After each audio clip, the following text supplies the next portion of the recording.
भक्तों, विष्णु जी को पालनहार, सौभाग्य के दाता और संतान सुख प्रदाता कहा जाता है। यदि आपके जीवन में संतान प्राप्ति में बाधा, संतान के स्वास्थ्य संबंधी चिंता या संतान के उज्जवल भविष्य को लेकर कोई परेशानी है, तो आपको श्री हरि विष्णु जी के इस महामंत्र का जाप करना चाहिए। इस मंत्र का जाप आपके लिए फलदायी साबित होने वाला है। भगवान विष्णु की कृपा से संतान सुख प्राप्त होता है, संतान स्वस्थ है और दीर्घायु होती है और परिवार में खुशहाली बनी रहती है। अगर आप भी संतान प्राप्ति की कामना करते हैं तो आपको इस मंत्र का जाप जरूर करना चाहिए। इस मंत्र का आपको नियमित 108 बार जाप करने से आपके जीवन में आपको संतान की प्राप्ति हो जाएगी। आपके जीवन में संतान से जुड़ी कोई भी बाधा नहीं आएगी। इसलिए प्यारे भक्तों, विष्णु जी के इस महामंत्र का जाप अवश्य करें और नियमित 108 बार जाप करें। यदि आप इस महामंत्र का जाप करने में असमर्थ हैं तो आप इस वीडियो को अपने मोबाइल फोन पर स्पीकर पर चलाकर अपने घर, दुकान या ऑफिस में छोड़ दें। ऐसा करने से आपको हर उस स्थान पर भगवान विष्णु की असीम कृपा प्राप्त होने लगेगी और आपको संतान सुख की भी प्राप्ति होगी। इसलिए प्यारे भक्तों, इस मंत्र को साधारण समझने की गलती बिल्कुल भी ना करें। यह मंत्र बहुत ही चमत्कारी और प्रभावशाली मंत्र है। यदि आप भगवान विष्णु की कृपा अपने ऊपर ऐसे ही बनाए रखना चाहते हैं तो इस वीडियो को लाइक और चैनल को सब्सक्राइब जरूर कर दीजिए और कमेंट बॉक्स में श्री हरि विष्णु अवश्य लिख दीजिए। तो चलिए भक्तों, मंत्र का जाप करना प्रारंभ करते हैं। ओम ह्रीं क्लीं नारायणाय सिद्धिं मे देहि स्वाहा।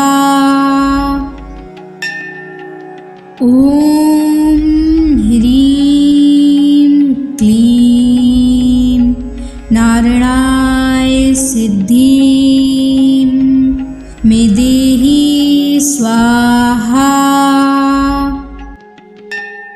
ओम ह्रीं क्लीं नारायणाय सिद्धिं मे देहि स्वाहा।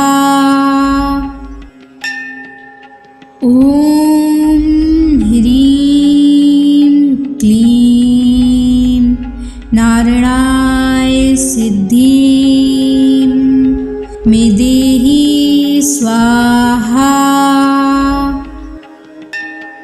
ओम ह्रीं क्लीं नारायणाय सिद्धिं मे देहि स्वाहा। ओम ह्रीं क्लीं नारायणाय सिद्धिं मे देहि स्वाहा। ओम ह्रीं क्लीं नारायणाय सिद्धिं मे देहि स्वाहा। ओम ह्रीं क्लीं नारायणाय सिद्धिं मे देहि स्वाहा। ओम ह्रीं क्लीं नारायणाय सिद्धिं मे देहि स्वाहा। ओम ह्रीं क्लीं नारायणाय सिद्धिं मे देहि स्वाहा। ओम ह्रीं क्लीं नारायणाय सिद्धिं मे देहि स्वाहा। ओम ह्रीं क्लीं नारायणाय सिद्धिं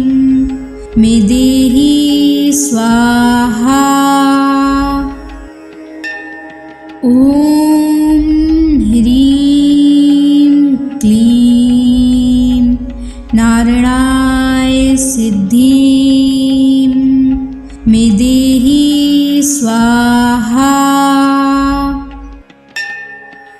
ॐ ह्रीं क्लीं नारायणाय सिद्धिं मे देहि स्वाहा।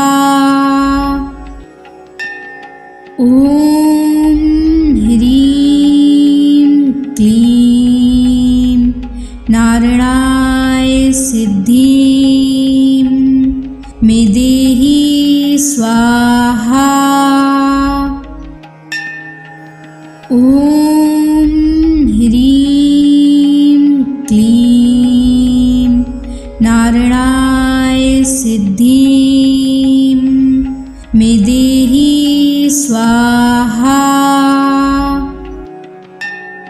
ॐ ह्रीं क्लीं नारायणाय सिद्धिं मे देहि स्वाहा।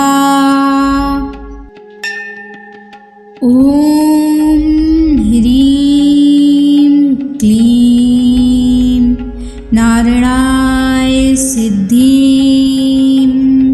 मे देहि स्वाहा। ॐ ह्रीं क्लीं नारायणाय सिद्धिं मे देहि स्वाहा। ॐ ह्रीं क्लीं नारायणाय सिद्धिं मे देहि स्वाहा। ॐ ह्रीं क्लीं नारायणाय सिद्धिं मे देहि स्वाहा। ॐ ह्रीं क्लीं नारायणाय सिद्धिं मे देहि स्वाहा। ॐ ह्रीं क्लीं नारायणाय सिद्धिं मे देहि स्वाहा। ॐ ह्रीं क्लीं नारायणाय सिद्धिं मे देहि स्वाहा। ॐ ह्रीं क्लीं नारायणाय सिद्धिं मे देहि स्वाहा। ॐ ह्रीं क्लीं नारायणाय सिद्धिं मे देहि स्वाहा। ॐ ह्रीं क्लीं नारायणाय सिद्धिं मे देहि स्वाहा। ॐ ह्रीं क्लीं नारायणाय सिद्धिं मे देहि स्वाहा। ॐ ह्रीं क्लीं नारायणाय सिद्धिं मे देहि स्वाहा। ॐ ह्रीं क्लीं नारायणाय सिद्धिं स्वाहा। ॐ ह्रीं क्लीं नारायणाय सिद्धिं मे देहि स्वाहा।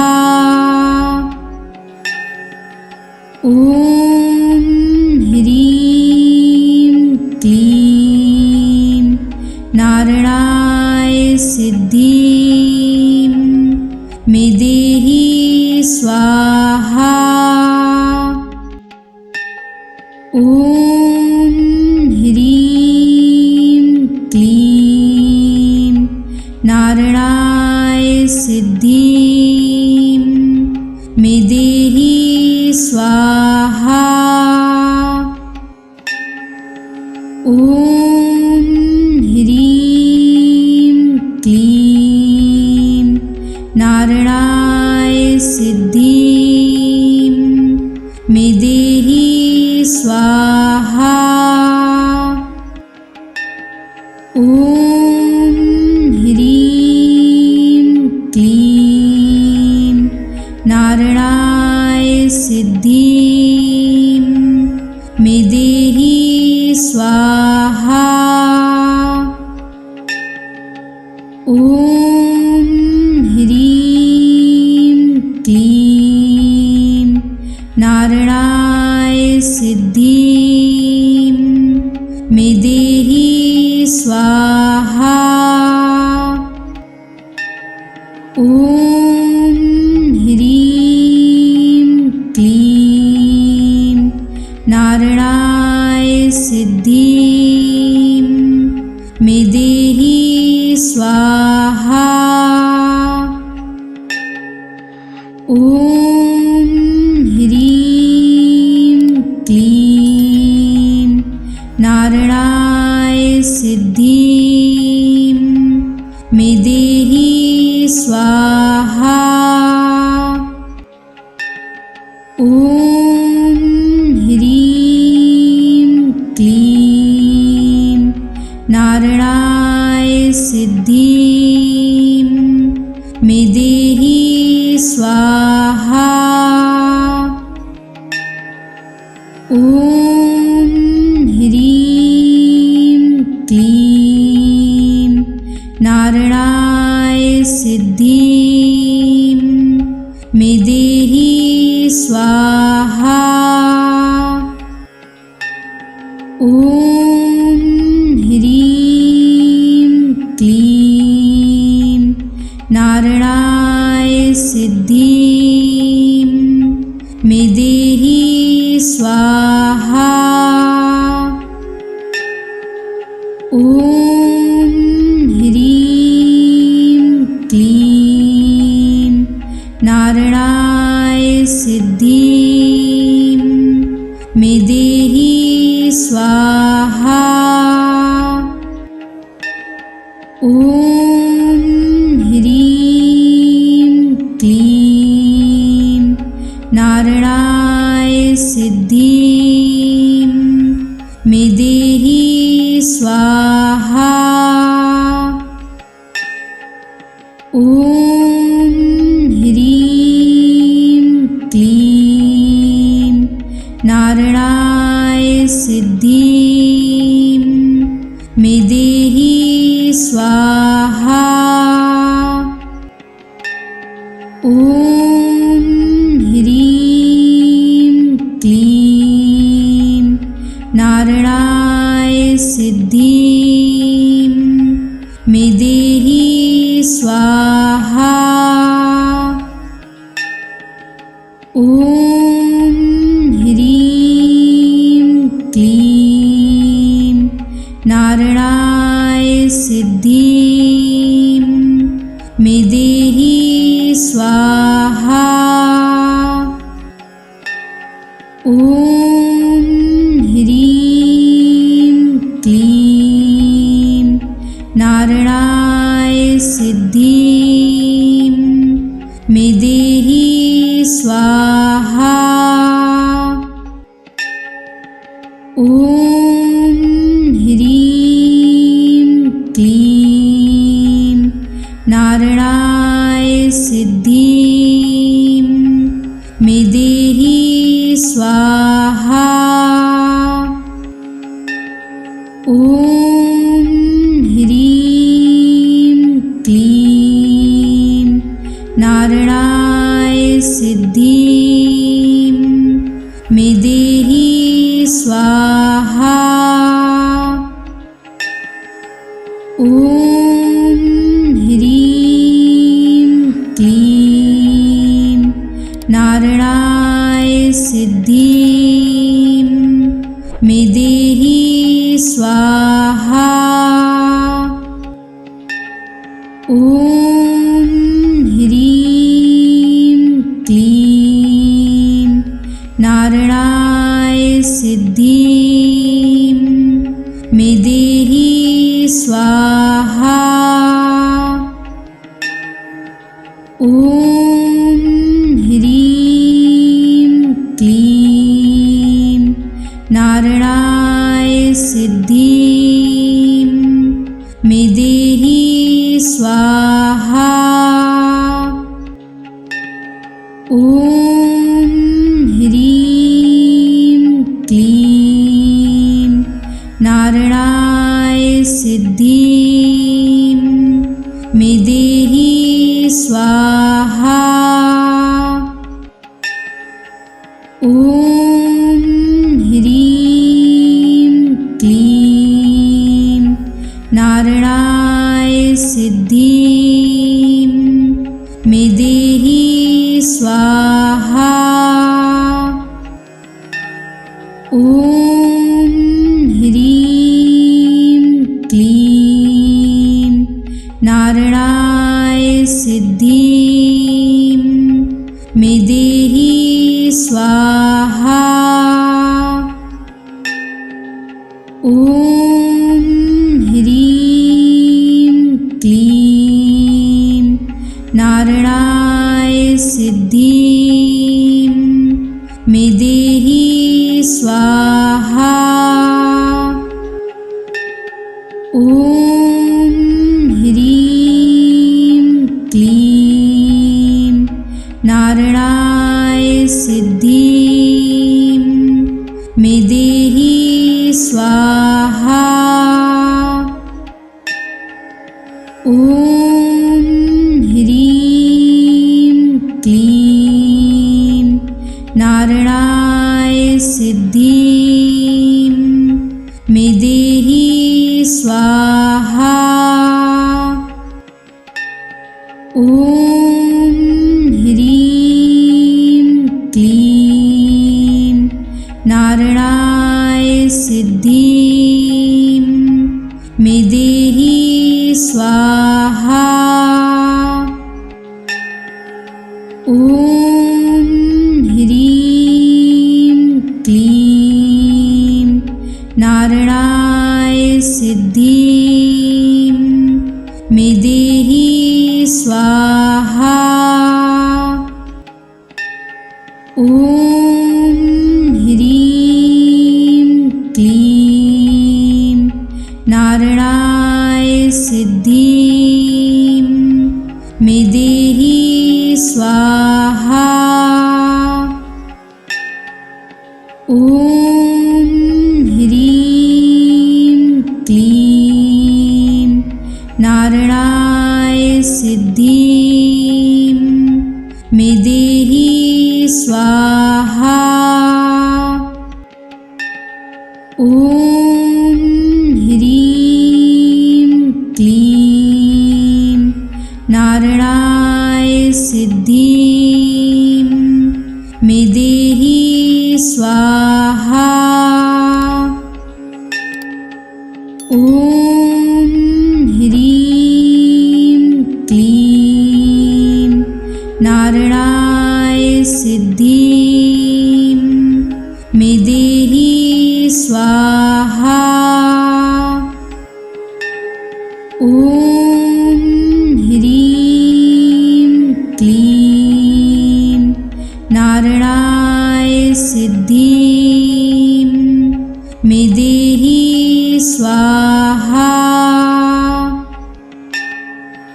ॐ ॐ ह्रीं क्लीं नारायणाय सिद्धिं मे देहि स्वाहा। ॐ ह्रीं क्लीं नारायणाय सिद्धिं मे देहि स्वाहा। ॐ ह्रीं क्लीं नारायणाय सिद्धिं मे देहि स्वाहा।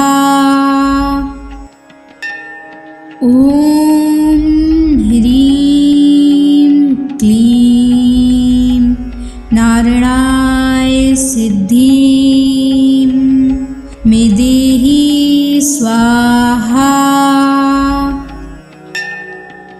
ॐ ह्रीं क्लीं नारायणाय सिद्धिं मे देहि स्वाहा।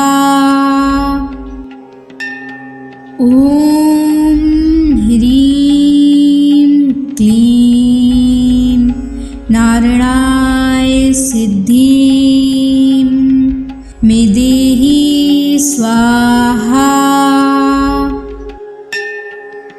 ॐ ह्रीं क्लीं नारायणाय सिद्धिं मे देहि स्वाहा। ॐ ह्रीं क्लीं नारायणाय सिद्धिं मे देहि स्वाहा। ॐ ह्रीं क्लीं नारायणाय सिद्धिं मे देहि स्वाहा। ॐ ह्रीं क्लीं नारायणाय सिद्धिं मे देहि स्वाहा। ॐ ह्रीं क्लीं नारायणाय सिद्धिं मे देहि स्वाहा। ॐ ह्रीं क्लीं नारायणाय सिद्धिं मे देहि स्वाहा।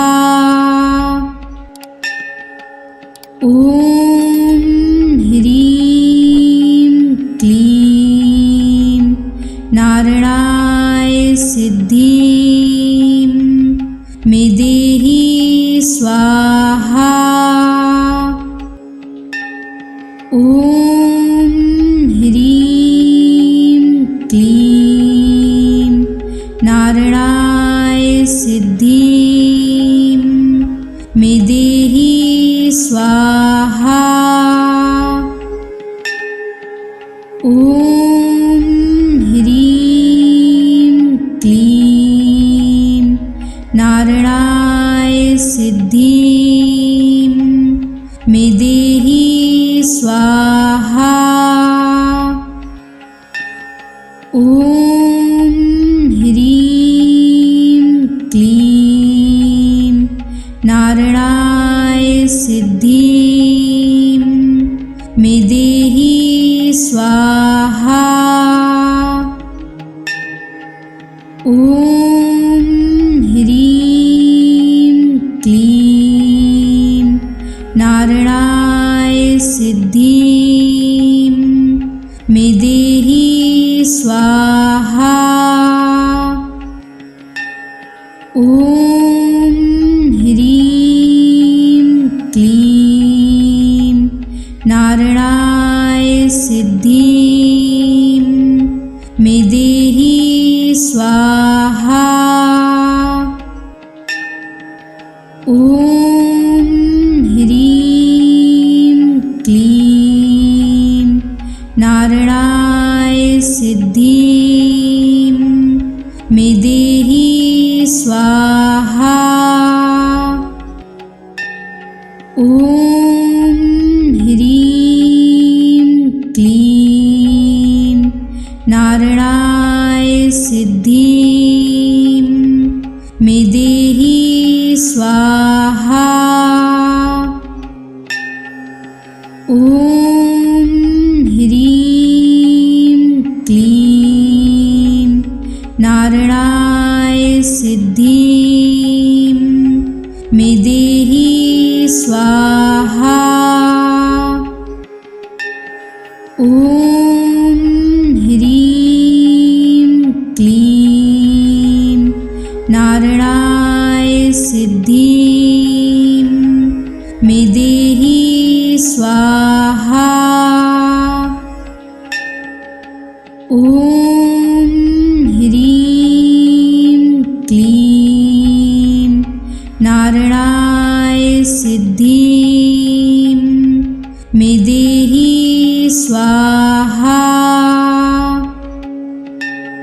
ॐ ह्रीं क्लीं नारायणाय सिद्धिं मे देहि स्वाहा। ॐ ह्रीं क्लीं नारायणाय सिद्धिं मे देहि स्वाहा। ॐ ह्रीं क्लीं नारायणाय सिद्धिं मे देहि स्वाहा। ॐ ह्रीं क्लीं नारायणाय सिद्धिं मे देहि स्वाहा। ॐ ह्रीं क्लीं नारायणाय सिद्धिं मे देहि स्वाहा। ॐ ह्रीं क्लीं नारायणाय सिद्धिं मे देहि स्वाहा। ॐ ह्रीं क्लीं नारायणाय सिद्धिं मे देहि स्वाहा। ॐ ह्रीं क्लीं नारायणाय सिद्धिं मे देहि स्वाहा। ॐ ह्रीं क्लीं नारायणाय सिद्धिं मे देहि स्वाहा। ॐ ह्रीं क्लीं नारायणाय सिद्धिं मे देहि स्वाहा। ॐ ह्रीं क्लीं नारायणाय सिद्धिं मे देहि स्वाहा। ॐ ह्रीं क्लीं नारायणाय सिद्धिं मे देहि स्वाहा।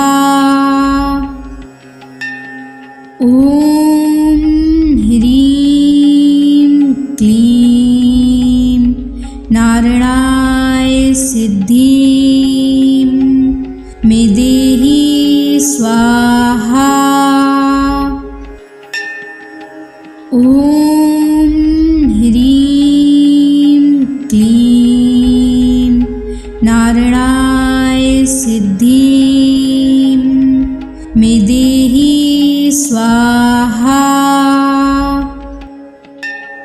ॐ ह्रीं क्लीं नारायणाय सिद्धिं मे देहि स्वाहा।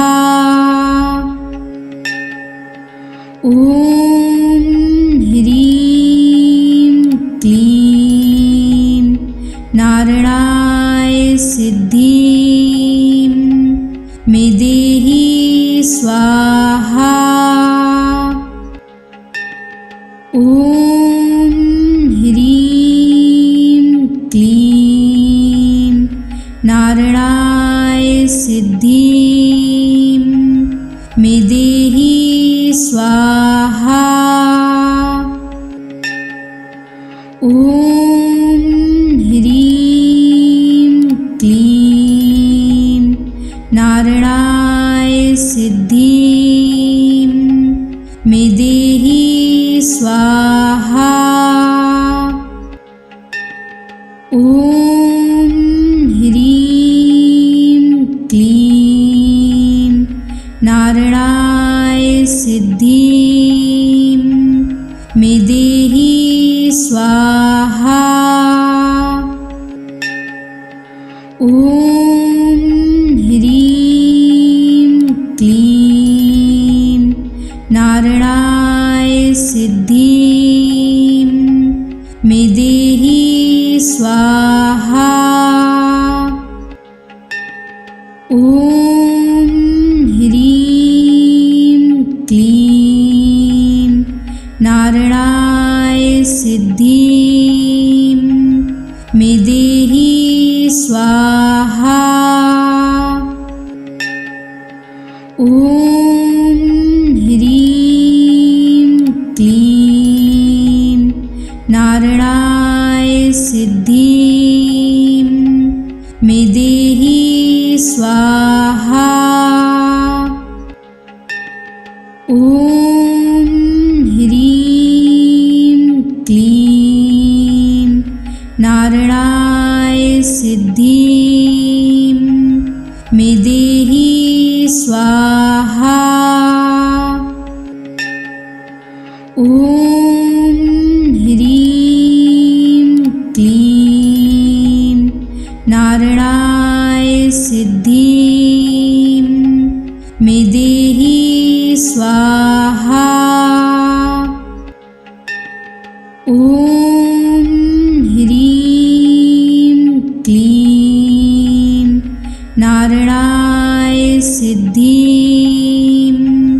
मे देहि स्वाहा। ॐ ह्रीं क्लीं नारायणाय सिद्धिं मे देहि स्वाहा। ॐ ह्रीं क्लीं नारायणाय सिद्धिं मे देहि स्वाहा। ॐ ह्रीं क्लीं नारायणाय सिद्धिं मे देहि स्वाहा। ॐ ह्रीं क्लीं नारायणाय सिद्धिं मे देहि स्वाहा। ॐ ह्रीं क्लीं नारायणाय सिद्धिं मे देहि स्वाहा। ॐ ॐ ह्रीं क्लीं नारायणाय सिद्धिं मे देहि स्वाहा। ॐ ह्रीं क्लीं नारायणाय सिद्धिं मे देहि स्वाहा।